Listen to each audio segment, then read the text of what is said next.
Welcome to a brand new episode of Rushdown. I'm Michael. And I'm Anthony. Today we're going to be talking about EA.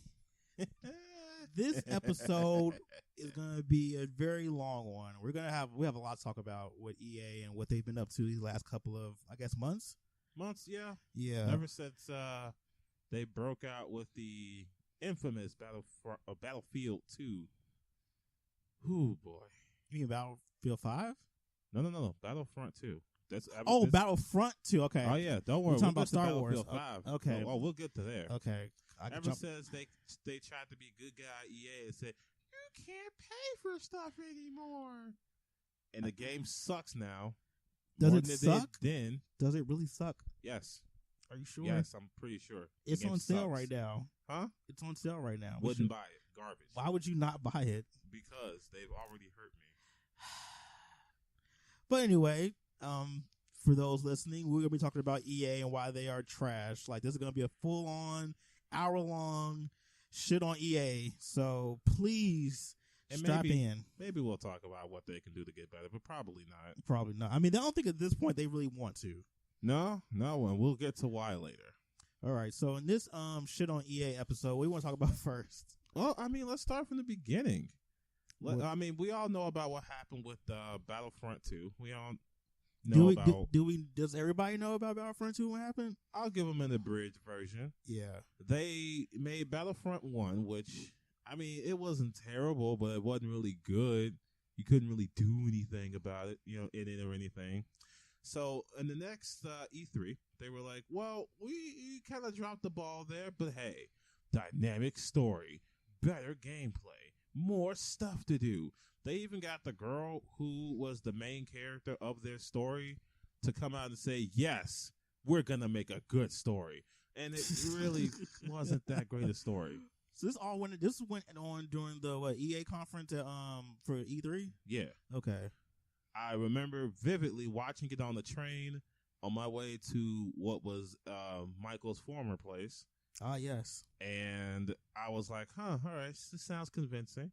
Oh, all right, you pre-order, you get Kylo Ren. Cool. Oh, yeah, you were excited about that. Man, I really was. Like, I get to play as Kylo Ren in this, yes! And it was all supposed to go down quite well.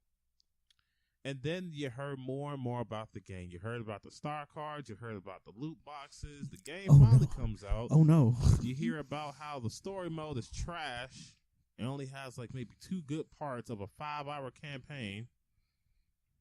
And the star cards. So what were the star cards? I'm not too privy on that. The star cards was the way of upgrading your character and giving them abilities. Like increasing your firing rate, increasing your armor, things like that. But the stats were so high and they had levels, mind you. Wait, so each card had a level? Each card had a level. And if you got duplicates of cards, you could trade them in for parts to upgrade that card's level. And mind you, you can keep buying packs. So if you got packs you didn't want, you could, say, scrap them and then put them towards cards that you did want and make them stronger. So before you even started the game, you could max out a character's abilities. Is that really bad? Yes. I was just trying to yes. Okay. Yes. Okay. And some of those abilities were just busted. Okay. Like wait, so this is like have it for a vehicle and have their weapon recharge time be cut in half. So this is like PvP stuff too. You can use those cards in. Yes. Oh, okay. I get it. That's all the star cards affected strictly PvP. Oh, okay. Now I get. I thought it was like in game. Like okay. No. Okay. The star cards had nothing to do with single player content. Okay, so it's PvP. Okay. Now it's starting to make more sense as far as why that's bad. All right. And then of course they had using your legendary heroes behind paywalls, and they had their infamous pride and accomplishment line. It was a mess. It was such a mess. Their marketing is so good. It was, because they had me hooked, and then we started learning the truth. And I was like, oh, I didn't pre-order this. I would have went and canceled immediately. And the thing is, the game still sold pretty decently. I think it sold like 7 million copies. You're talking about the second one? Yeah, the second one. Okay. It still sold pretty decently. What's because they took out the microtransactions? No. This is opening sales. Oh. They still sold like 7. Well, they projected 14 million, but they made about half that. Oh, well, it's a failure then. Yeah. I mean, for most games, that would be like a huge accomplishment, but for them, 7 million when they projected 14 is really bad. Yeah. That's not. Somebody got fired and probably got laid off after that. Yeah, pretty much. Yeah. So after that, they were like, no more microtransactions because we realized they're bad now that the government's involved. Keep that in mind. We'll get to the government in a moment. Yes. So good. So they removed the microtransactions, and people were like, well, why did they do that? Now we keep What? Yeah. There were people actually a little bit upset about that because now they got to grind for the cars, and they realize the grind is painful. Mind you, you are right. They did keep you from being able to buy star cards at the beginning. They kind of like stopped that while they revamped it. But then the damage had been done. Yeah, that sounds like it was like no way to do damage control for that. No, because they said they were coming back and they were going to be like different, and they were in that respect. It's like a bad relationship. Yeah, she call you up like, "What you doing?" And under the radar, they still had their games like FIFA, which was riddled with the shits. Yeah.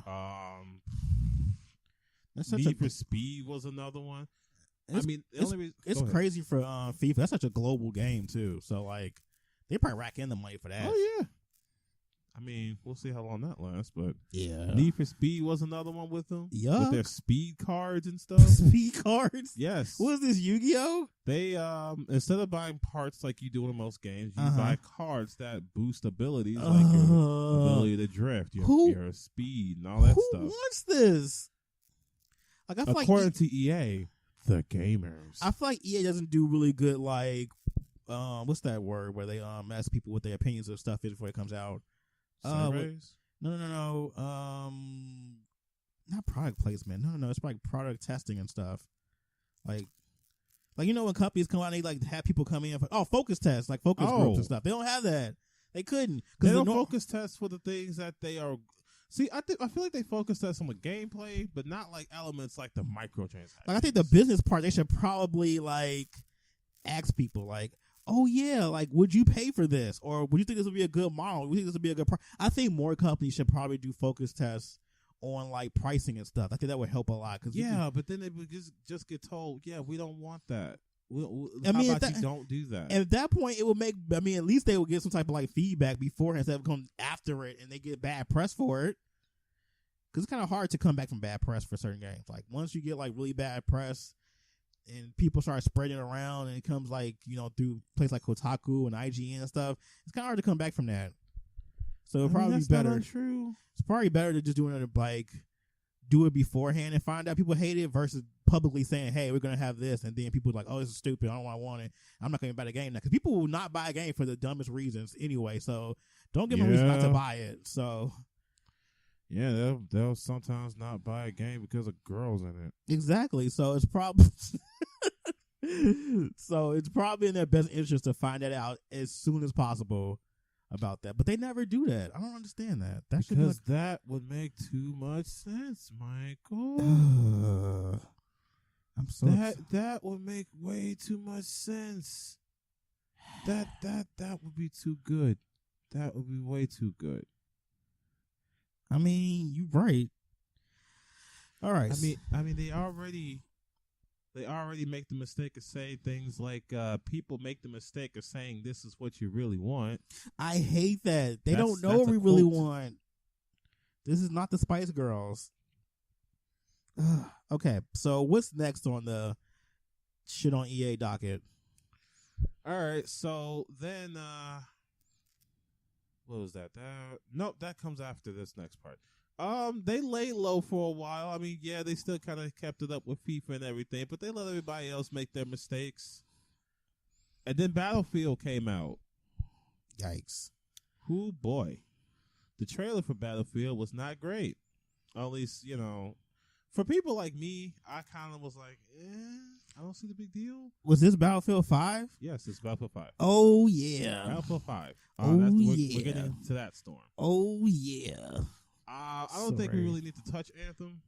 Anthem is something we'll get into a little bit later. Yeah, we can say that for towards the end. But yeah, they dropped that, and people were mad.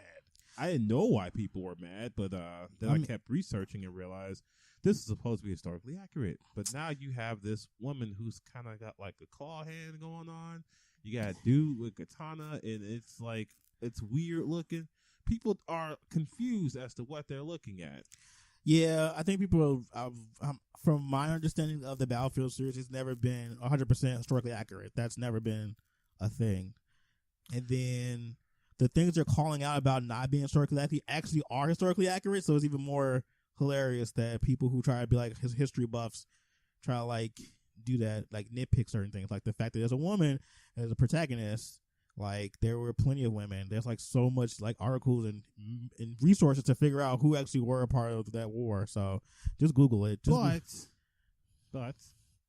uh-huh. Whatever is true or not true about history, EA did the dumbest thing they could have done and just shrugged their shoulders at the people trying to give them criticism. They were just like, that's your opinion, man. What's his name? Handle these people well. What was the guy's name? Patrick Soderlund. Yeah, the one that left. We'll get to him in a sec. Okay, but he's fun. That all happened, and of course, there are those who are actually upset because a woman is like the focal point of the trailer and of the cover art and all that stuff. There are people actually upset about that, but genuinely, whatever your reason for getting upset, people did not receive that trailer well, and they did not take that reception well. Because they all, of course, assumed that this was all the work of people hating women, and that's how they responded. But then, Patrick Soderlund, as the great one, as Michael has alluded to, yes, Mr. Soderlund, who said that we make the mistake of what this is what we really want. The person who thinks that we're just dumb. He said to back up that statement that gamers are pretty much uneducated. And that they need to read a book because he had such an intelligent conversation with his daughter about why are they angry about the women in Battlefield 5, Father? Because they're uneducated, daughter, and they don't read books. And if they don't like it, they mustn't buy it. We don't care. We'll make it out either way. I love that. He made probably, and I'm sure that never actually happened, like between him and his daughter. Like that was fabricated because he had to make some cute like little quip while he was doing an interview. But I feel like even if he genuinely felt that way about the people who were attacking the game, he shouldn't have said that publicly. Like that's something you keep at kitchen table talk when you're amongst your friends. Like look at that stupid stuff. Like if you go to a restaurant and like the servers are in the back, they talking shit about everybody. They don't go up to the table and say, you're going to pay me. You're going to give me a good tip and blah, blah, blah. They don't do that. As a person who works in retail, I can tell you shit talking is something we do quite often. Exactly. Quite often. But when we are on the floor, hi, how you doing? You need some help? Dumb fuck. That makes sense. Like you don't do that to your customer. Like at least out loud. Like that's dumb. Like, right, and there's plenty of reasons. They'll ask you questions about stuff that's right in front. Hey, can you help me find it? And it's like your point right behind it. You don't go. It's right there. Stupid. As funny as that would be. So stupid. But Patrick Soderlund's a different kind of person. I mean, he's a person who knows his audience. I mean, he left the company too. Yeah, so. And that's why he left the. Like. But before we dive really deep into that, because that's intertwined with something else, allegedly. Oh, let's also talk about. We're going to skip the Trevor Noah thing too, because that was a travesty. We could just briefly talk about it though. Like, Trevor Noah was kind of cheesy. Yeah, they had a second reveal. Yeah, like a little it was like a mini conference on YouTube live stream event for Battlefield 5, and it was dumb. It was a waste of money. Time. Like that's all it was. Like why even do that? EA's press conference of E3. Yikes. FIFA, no one cheered. Battlefield, it kind of got like a little buzz. Anthem. Ooh, the way they presented Anthem. So could you frame that for everybody who may not have saw that? So imagine you're waiting for gameplay. You're waiting to hear more about the game. Features. Things you'll be doing, how the story is going to be. Instead, you get shown like a couple clips and the same still images on repeat like it's a background saver. While they just talk. And you just kind of got to sit there and listen. And they're not very exciting. And they keep doing this weird thing like, we're in the audience because we're people too. Like they're not robots or lizard people. Yikes. Yeah. And it's like, I mean, yeah, Anthem is pretty, but are there going to be microtransactions? They make it very clear there are no loot boxes. But are there going to be microtransactions? How's the story going to play out? How does the world play out? Is this going to be more like Destiny? Is it going to be more like something else? Is it going to be this whole thing? Like, what are we doing here? And we kind of don't get answers to that till way later. We'll get to that in a moment. But, yeah, E3's press conference was a disaster. Yeah. Yeah. And everything unfolding from Battlefield. Yeah, Battlefield, Battlefront. Can't they just name these differently? Right? That's why I get them confused sometimes. Everything from there just kind of is like we're waiting to see how much more they can screw up. And then they announced a Battle Royale mode. Yes, because they got to cash in. Which, honestly, if there was a game I would play a Battle Royale game for, it would be Battlefield.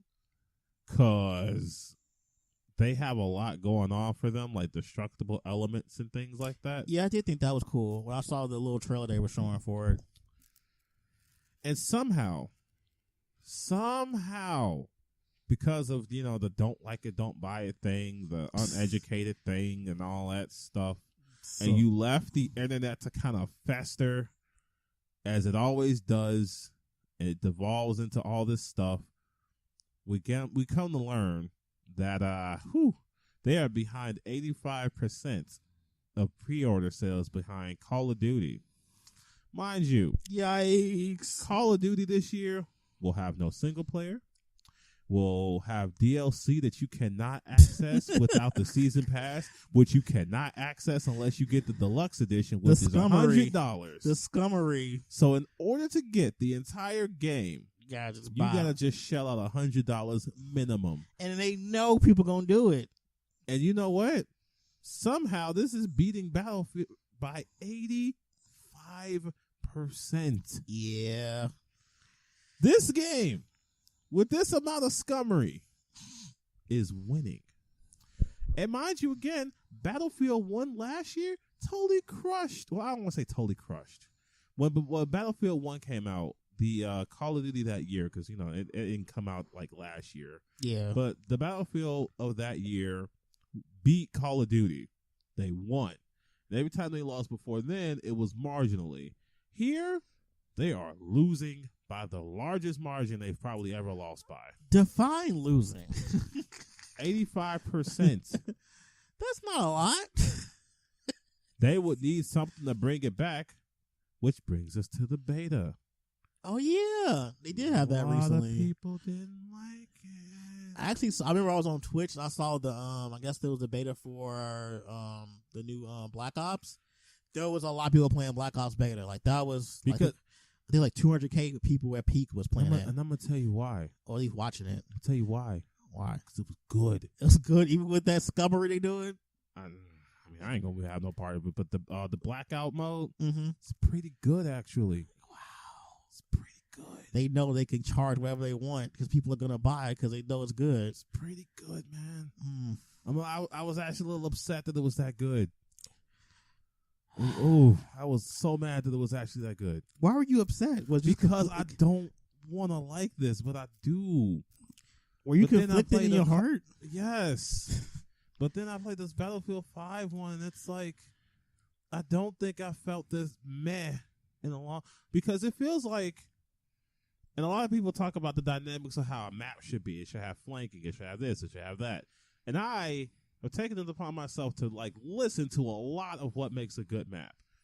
And then I came to understand why the Battlefield 5 beta map was so bad. It's like it's forcing firefights to happen. And so everything's all action-packed and stuff like that. And while the gameplay is fine, mm-hmm. it's just kind of like, it's not, it's just point and shoot. It's not tactical. people want it to be more not Call of Duty. But Call of Duty's winning, so they need to be like Call of Duty to win. Apparently. Now, if they win because of the Battle Royale mode, I'll take everything I said ever bad about it back. I'm on the way to now because Blackout mode is pretty good. They balanced the perks right. The guns feel pretty good. The map wasn't terrible. So what you're saying is that after 2 games, you would probably... I would play Call... Oh, I can't even finish that statement. Say it! Do it. I would play Call of Duty. Yes. Oh, that hurts. Give in to the dark side. Oh. Yes. General Palpatine. Because I'm not paying $100 for the full game. Do it. That's so good. But isn't that the fact that their pre-order is so down is why they're pushing it back too? That's what we're speculating. Because I know a lot of they're saying, well, we want to tweak a few things. We want to make sure this game works properly. And I'm not sure what about that beta they can fix in a month's time. Why was that funny? Okay, I got it. You good? I think it was that voice. That voice got me. Cause I know. They was just sitting there like, we need to make some changes here. It's complete trash. Like, you know, they're lying. Pre-orders? No. That's not the reason. No, that's just a lot of fluff. I know that the accounting department is having a tizzy with this whole thing. Like, they're like, oh my God, we're going to be in the red. We're going to be in the, what is it, the red? Yeah, the red's wins bad. Black's wins good. So they're speculating that that's the reason why they're pushing the game back. And their stocks have gone down too. So if you ever feel like you want to buy some EA stock, now's the time. Do it. Because, yeah, you might make a profit because who knows? Anthem might become the greatest game. The greatest game you've ever played. And now, hold up. That's the big one. I'm not sure how that's going to turn out. Like, so far, I don't know, man, because a lot of people have been leaving BioWare as of late. They've gotten all these lead directors and people who've been with the company for years is leaving. They're talking about how they're trying to do story and like it's kind of, how do I want to explain it? Destiny-ish, where you get the story bits in the hub world, then you go out and you do the action, and then you come back to the hub world for more story, as opposed to how they're used to doing it, where the story can happen everywhere. And that's another thing that people are a little scared of, especially since they're kind of alluding to the idea that they're going to start using this Anthem structure for other games. Yucky. So we'll see how that goes. They've tried to damage control that too, but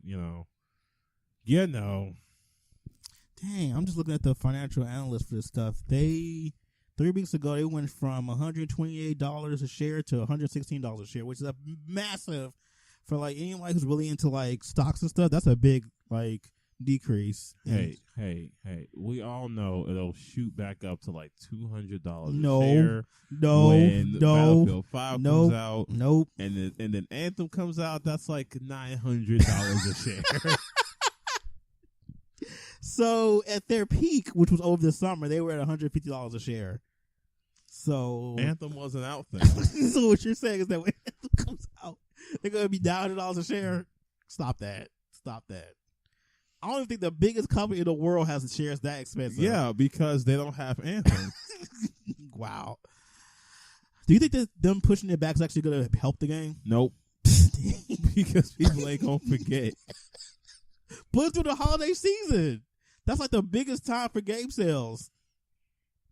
If Call of Duty is going to do as well as I think it's going to do, then people are probably, they might help it a little, but not significantly. Especially since there's still plenty of competition in those months. But it's in November now. November 20th is stacked. I mean, November 20th is like right there doing like Black Friday too. I think that's the Black Friday like the following week. I mean, they're not gonna have a Black Friday sale. I mean, do we know that? You think EA is gonna try and sell it at a loss out the gate? I mean, they're gonna get a loss regardless. That's what get out the way. I admire your optimism. I have it sometimes. Certain companies aspire a certain optimism, and I admire your optimism, sir. But I do not share this feeling of good things for them. Of course you don't. I see great things. I mean, Anthem ain't out yet. You right. Anthem is gonna take a while. All right, so let's see what else is coming out around Battlefield 5. Let's go down the list of November releases. All right. Okay.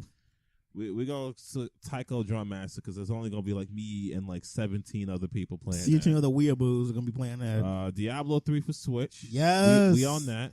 Yes. Football Manager, which is that's an oddly popular franchise. I don't understand it. Arc Extinction, whatever that is. Grip, whatever that is. Omen of Sorrow. Oh, that's that fighting game. Don't laugh. That's an indie game. Leave them alone. Let them be. All right. Brawlhalla's gonna come out for everything else now. Oh God. Let's see. What? Whoa. What? Leisure Suit Larry? I thought that was dead. Never dies. All right, whatever. We got World of Final Fantasy Maxima. Yay! Which I'm buying for Switch. Happy times. Whatever that is. Valiant Hearts for Switch. Oh, look at that. Tetris Effect. Hitman 2. Spyro the Reignited Trilogy. Fallout 76. Warhammer 40K Mechanicus. That name. Yeah, that's pretty cool, actually. Pokemon Let's Go Pikachu and Eevee. That's a wrap then. And that comes out 4 days before Battlefield, by the way. Oh. Civ 6. People love Civilization. They really do. Wreckfest. Battlefield 5. Warframe for Switch. Well, that's going to be free to play, right? Yeah. Okay. Darksiders 3. For the edgy people in your life. Yes. Yes. I.e. me. And a lot of other games that's like, I don't know what this War of Mine is. Spider-Man gets more DLC. Yes. This PlayStation Class. Oh, no. That's December. Getting into December now. All right. So, yeah. Pretty much from that list you told me, Pokemon's going to be like the big seller that month. Let's see. Pokemon's going to be its biggest competition. Mm-hmm. Darksiders 3, I think, is going to sell pretty decently. Yeah. Well, Civ 6, I don't think that's a factor to this thing because it's not even the same console. Not the EA. In Fallout 76 is coming out that month. Yeah. And so is Spyro the Reignited Trilogy, which, that hits all the nostalgic feels of a lot of people. Yeah. Hitman 2 is also coming out. And not Hitman 2 for like the PS2 or remaster, like a follow-up to the latest Hitman episodic series. So I was confused for a second. But I think those are going to be like the biggest sellers that month. Of course. But as we get closer to the holiday season, we have even bigger hitters. The biggest hitter being Smash Ultimate. Yeah. Yeah. That's the one. Like, that's a console. Who even cares about what else is coming out in December? That's a console seller. What even? I mean, I can't really say that because also my Persona games are coming out. Yes, on that same day. More weeb stuff. But my point is, Smash. Yeah, Nintendo has they did a great job as far as like putting games during the holiday season, so they know people are gonna buy it just for the kids. They're gonna have their own console for it too. Yep. Because of course you get the Smash console and all that, or you can get the Pikachu Eevee console for the Pokemon game. Ooh, they know what they're doing. I don't see things faring well for Battlefield 5. I don't either. Even after pushing it back, because pushing it back just pushed it back to all the big heavy hitters who don't have bad press. Yeah. But, so because what was? Oh yeah, they tried to keep it from being sandwiched between Call of Duty and Red Dead Redemption 2. Yeah, which may be one of the biggest games, if not like top 3 biggest games this year. Yep. I don't know. It just seems like EA is in a really weird position this year. Like, I don't think they even had any like really big successes this year. I mean, unless you count FIFA, I guess. I mean, that's probably the only one. Which is in danger. From what? From the law. Yes, let's talk about that. Let's get into that. That whole. All right, let's preface this one as well because you may not be aware. So, Belgium has really been cracking down on this loot box situation. Shout out to Belgium. Shout outs to Belgium. Y'all the greatest. Steam had to comply and take it out of CSGO. Yikes. 2K had to comply, although they went out with a whimper, begging people to tell the legislature to, hey, you want loot boxes? Of course you want loot boxes. Tell them to put them back. Activision Blizzard had to comply, and now you can't buy loot boxes from Overwatch. But EA was like, nah, this is the hill we're going to die on. And now they're under criminal investigation. Criminal investigation? Yes. Criminal? Yes, sir.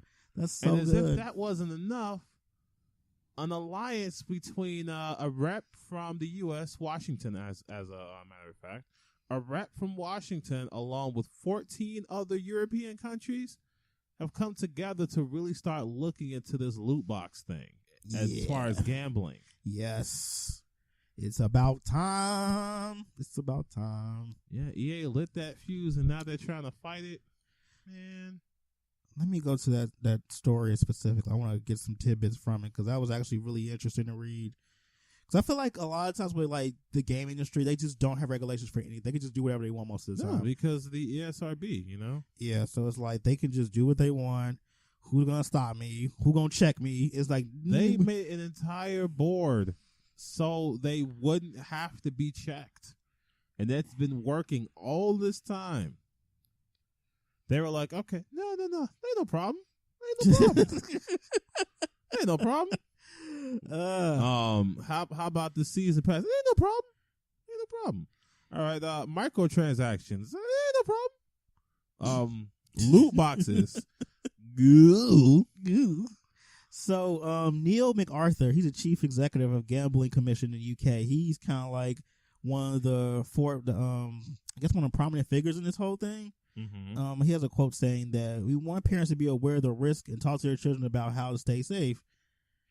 He also said that unlicensed websites offering skins betting can pop up at any time and children could be gambling with money intended for computer game products. We encourage video game companies to work with gambling regulators and take action to now address those concerns to make sure that consumers and particularly children are protected. So, yeah.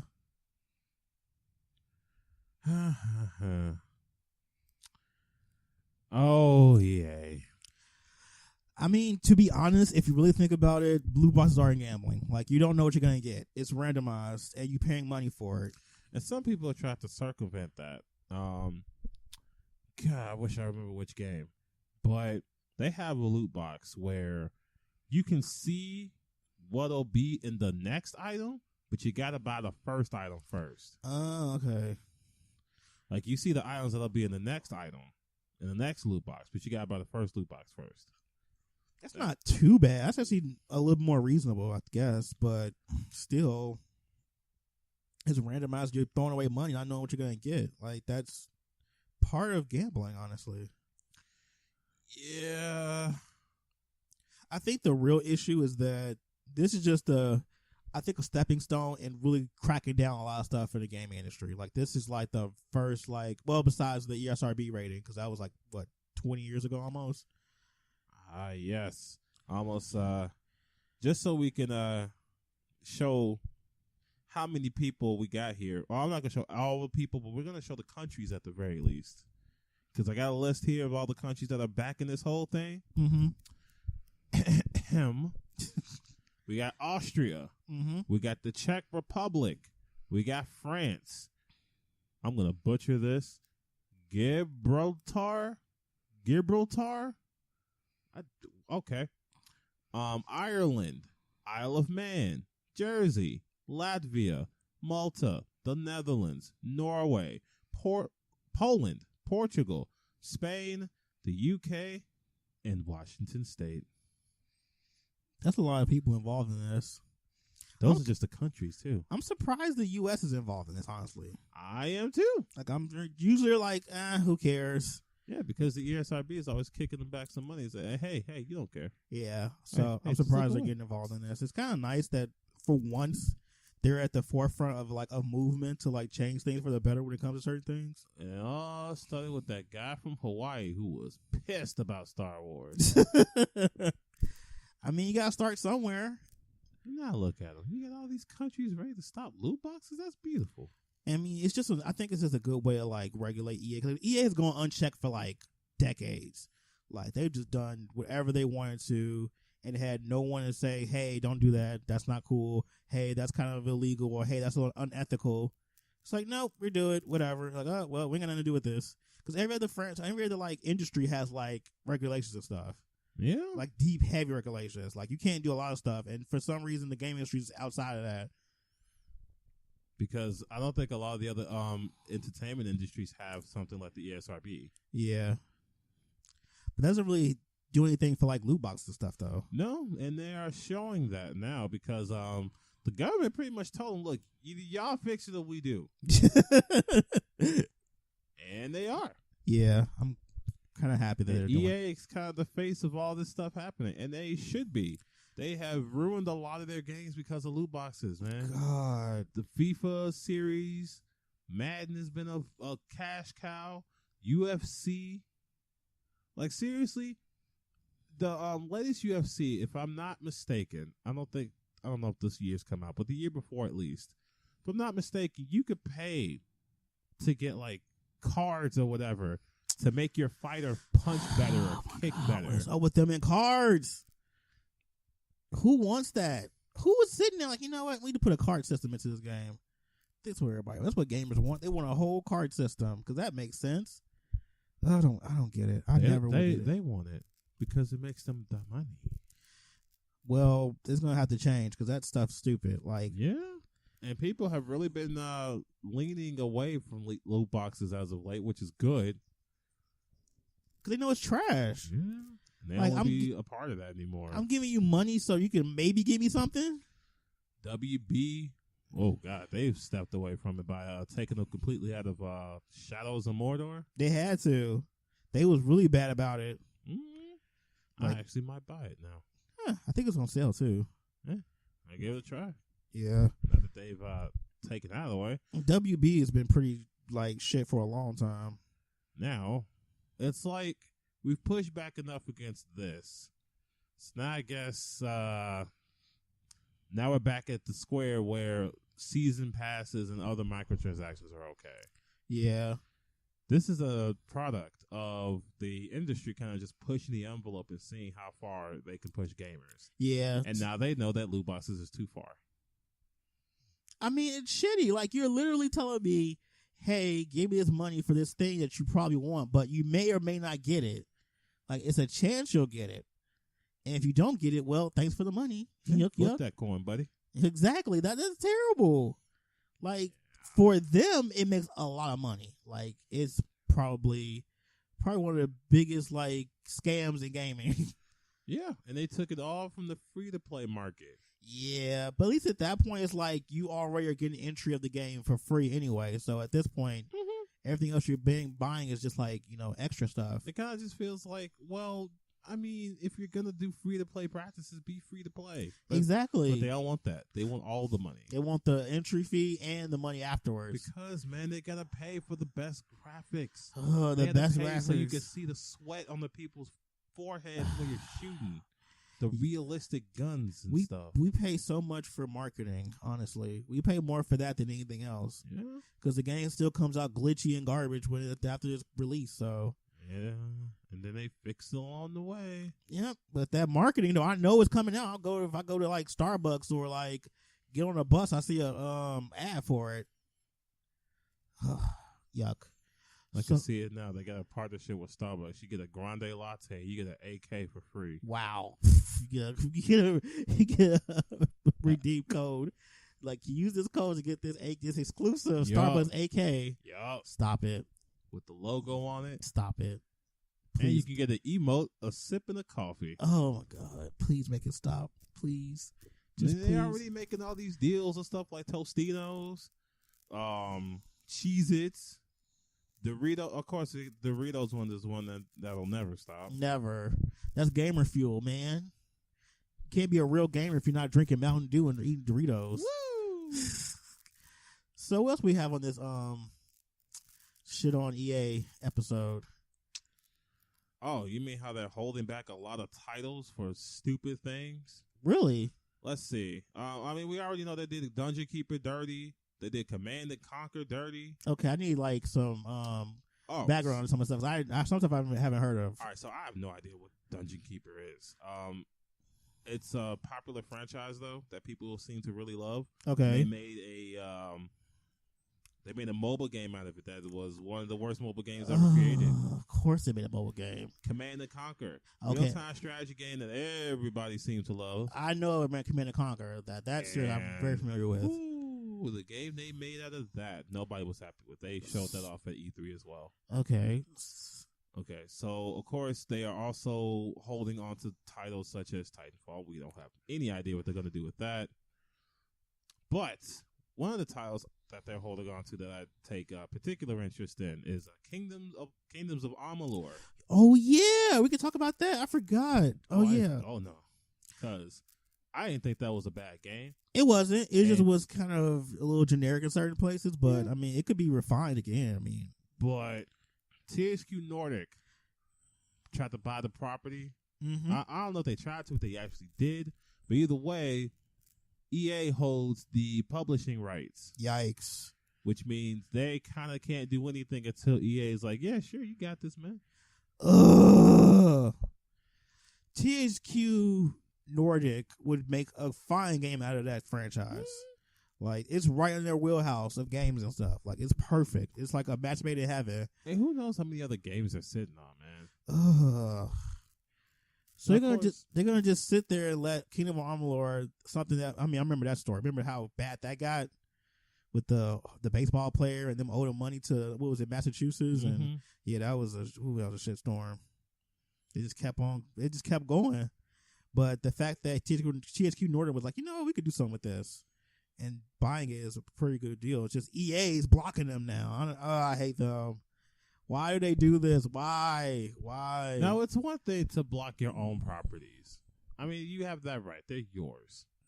But to block another person's property because you got the publishing rights, I mean, I get that's business. I get it. It's just shitty. Really shitty. And who knows how many other properties they're sitting on like that, man? Because EA has the worst reputation of taking in all these studios and then just kind of gelling them into their own studios. Shall we remember Visceral Games? We will always remember them. The series that they killed with their goddamn microtransactions.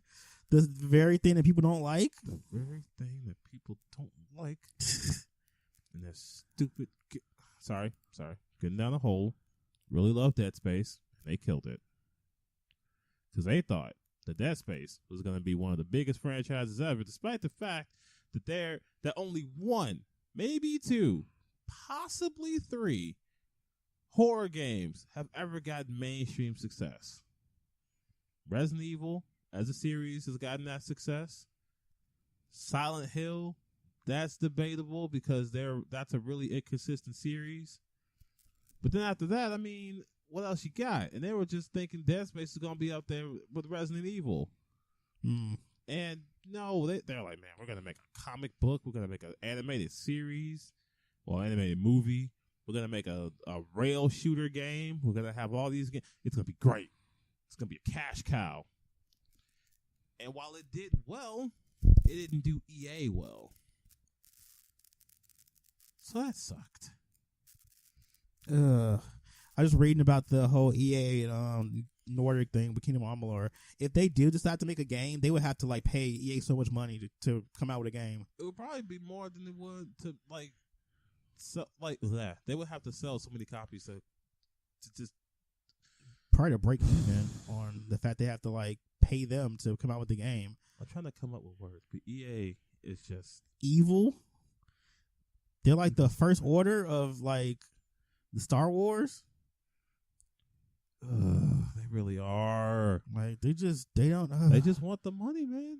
And I get that, but it's like there are other ways to make it. There are other ways to do it where you would make more. It's like if they did things the right way, they would make more money that way. Like it's that simple. Yeah, because people will want to give the money. Exactly. Like we see so many instances of games that, like with Spider-Man, perfect example. No microtransactions, no loot boxes, none of that garbage. That game is one of the best-selling games on PS4. And people are going to buy the DLC packs. Of course they're going to buy it because they want to play more of the game. Oh, yeah. Like, it's that simple. Make a good game, people will buy it. Like, don't add arbitrary things to make more money out of it. Just make a good game and people will buy it. It's that easy. Yeah. Like, it's not hard. We've been doing this for like almost 30 or 40 years now. And somehow we don't understand that. Because EA's trying to find the ways to make even more money on top of the money they already have, as if they're broke or something. Which they're not. They're not. I mean, the stocks may be down right now, but that's just like every company has that type of issue. Like eventually, every stocks will go down. I mean, they're just upset they're not eating from their mithril spoon. Now they got to go down to like what, platinum? Did you say mithril? You heard me. He said mithril spoons. He really said mithril spoons. Okay, so we have dived into just about every facet of like EA this year and what shitty things they've been doing. So now let's speculate a bit on what EA can do to either improve an image or just kind of break even, or just anything they can do. Well, I think they need to really focus on Anthem because that's their big title. They need to take all the things they've done wrong in Battlefield as far as press. Well, they already did because the dude doesn't work there anymore. So that's part of the. I mean, he was part of the reason why they need to get rid of him. Well, not get rid of him, but like he needs to like either shut up and not speak in public, or I don't know. But the fact that he's not working anymore helps a lot. So they need to hire the right people for their PR team for Anthem. Anthem, I think, is going to be, I won't say a make or break title, but it's going to be a really like, this is going to hurt them if it fails. BioWare is already quite aware of the fact that this is a make or break. Yikes. Wait, BioWare's making it? Yeah. They're developing it? Oh, okay. Yeah. BioWare is behind this. And I think this is one of those games that if they don't make a perfect game, they could see their doors closed too. Yikes. Could you imagine BioWare closing their doors? Like. And I really don't want to see it that way. But with the way that EA has been as of late, who knows? Ugh. All right, so we know Anthem is a big title, and we know that needs to be like their main focus right now because they already came out with FIFA. I don't think they have. I think FIFA already came out. They already have the Battlefield coming out, so they can't do much with that besides like salvage it at this point. So yeah, the next big title probably is Anthem. I think. I really think that they need to drop this proud moment of theirs and just kind of comply with Belgian law. Like they need to just let it go. What? Take out the loot boxes. What? And just that would mean they were wrong.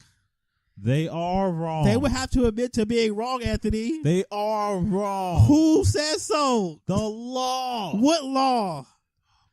They are the law. They are the Senate. Oh my God. I'm not doing this with you. Listen, they are the Senate, okay? Do you understand the foothold they have in the game industry? Like, with what they do becomes law in the game industry. So what? Are they like the Apple of the game industry? Yes. That's unfortunate. It is.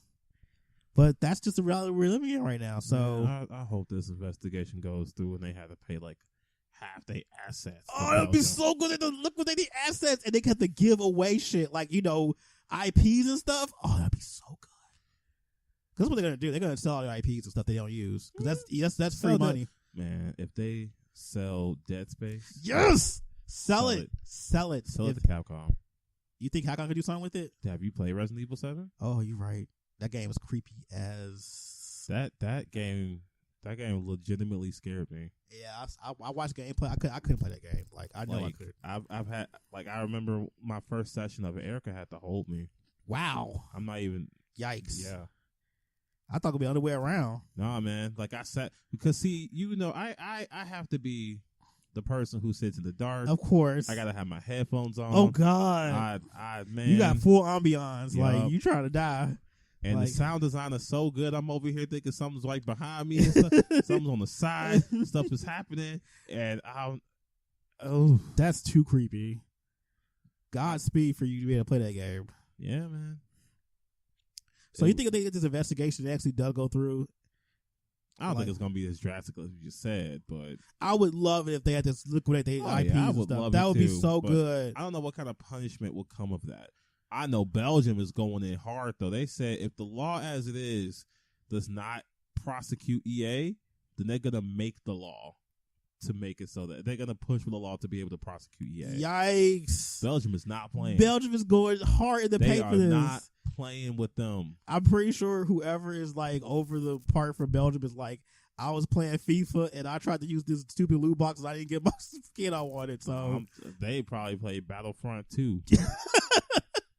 They're like, you know what? We gotta stop this right now. Like, what do you mean? I gotta pay like 40,000 credits so I can play some Darth Vader? Nah, B, this ain't even going down like that. Ain't about to be like this, homie. This ain't that. Wow. Of course, all that was said in Belgium, I'm sure. But, of course, we don't speak Belgium, Belgish. I'm not sure what their language is called. I'm gonna say Belgian. Yeah, we don't speak Belgian. I would love it if that scenario happened where they have to liquidate like assets and they just say, you know what, the easiest thing for us to do is liquidate all of these like dead IPs that we have and we're not using. That would be such a victory. Because I think that would help other companies, like that would help THQ Nordic. They'd be coming with Kingdom Armlord in the part 2. It would probably be a better game than that because they would have a better team behind it doing, okay, let's not make this game generic. Let's make this game unique and cool. Just sell it all. Sell all the IPs. People would buy them too. I would love nothing more than to see EA fall, honestly. Well, that would be like the most like all these bad companies just fall. EA falls, Konami falls. Yikes. But Yu-Gi-Oh! I could have a podcast on the problems I have with Yu-Gi-Oh! Today, sir. Yikes. The fact that he said that confidently shows that that's, yeah. Wow. Okay. Fucking Konami. Okay, so we can't. Stupid card. Just ban the card. No one likes it. Okay, you should calm down. And let's stick back to EA because you're talking about Konami. That's a whole other subject. That's a whole other podcast. I'm just saying, man, they won't ban Firewall Dragon. I don't understand why they won't ban Firewall Dragon, but they need to. Okay, you're right. You're right. Go on a tangent. So, do you have any final thoughts about EA? I really wish that they were the company I knew 5 years ago, 10 years ago. A good company that made good games, publish good games. Instead of trying to just keep picking at my goddamn wallet all the time. It's tired. There's nothing left for you. Your wallet needs to be in their hands. My wallet needs to breathe. Yeah, it can breathe. Choking it. If you breathe, it will breathe if it has less things in it. I just want them to be a game company again. But they won't be, so fuck them. Do I have any final thoughts? Not really, because I feel like at this point we just gotta wait and see how this trial and everything, this case goes, because this is gonna be such a precedent. I think I said that right. Precedent. Yeah, precedent. Yeah, that word. It's gonna be such a precedent for the game industry as a whole because if they lose, then that's a win for the consumer. That's a win for a lot of places. But if they win, yeah, then who knows what kind of floodgates open after that. Man, it's going to be a 7th seal. It's going to happen. But yeah, I think this is going to because unfortunately EA is like the example for the entire industry. So whenever something that they do becomes bad, every company's going to start, okay, we're taking this stuff. We're going to do this. We're going to do that. So everybody's going to stop taking the whole microtransaction is going to probably become less and less of a thing. It's definitely going to get rid of loot boxes. Of course, at that point, there'll be a law. And yeah, we're going to see probably better days, hopefully, for the game industry. One can hope. Yeah. Man, that was quite a bit to talk about. All right, guys. What do you guys think about EA? Do you love EA? Do you play EA games? Do you like loot boxes? Do you like gambling your money away into stuff you're never going to probably get? Let us know. You can go to our website at www.rushdownradio.net. You can go to our Facebook page. You can go to our Twitter. You can go to our YouTube. You can go to our Instagram. Yeah, we have a lot of different social medias, and you can like hit us up and you can chat with us about EA if you want. If you so love them to where you would protect them as a cherished child that you believe they to be. Let us know why you think talk. That. Let's talk. Let's open a dialogue. I'm so down for opening up a dialogue about this. So yeah, let us know. To say. All right, guys. Thanks for tuning in, and we will see you next podcast.